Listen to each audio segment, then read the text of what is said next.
Younger people have lived their entire lives with war. That's not a normal state for human beings.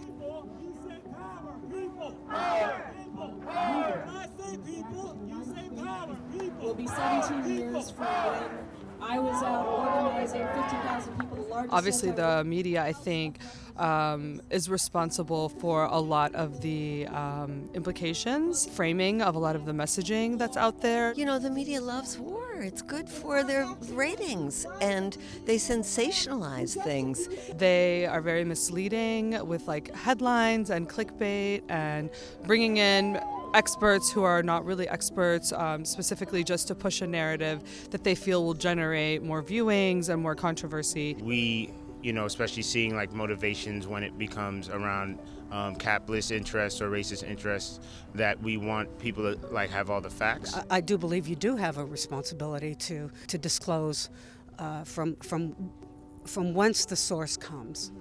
And you mentioned the fossil fuel industry. This is a war of, ego and oil. Again, back to the connections of the defense industry. When you look at the news, that's really the reflection of what we're hearing. I feel at the end of the day, capitalism is really going to push the narrative of what is being presented, because that is going to generate the most dollars, and the bottom line for them is making the most money and having the most views. I've come to understand like who owns the media and like what their interests are in around not just seeing what the media says, but like their own interest in how the events occur. But I do think the media has a responsibility to put, all those banners down there. Whoa, the stock market went up 55% today. Who cares? Who's talking to me right now? For us, everything doesn't get looked at from those that are impacted. Centering those most impacted by U.S. wars and aggression and sanctions, to not forget that sanctions are war. Putting those people at the front, I think, would be the most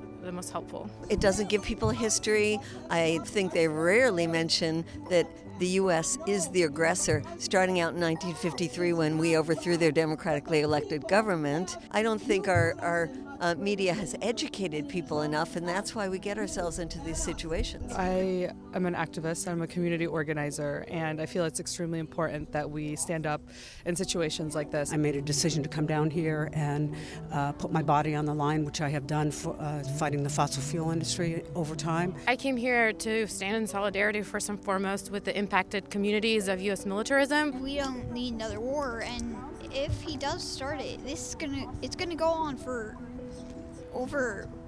future generations.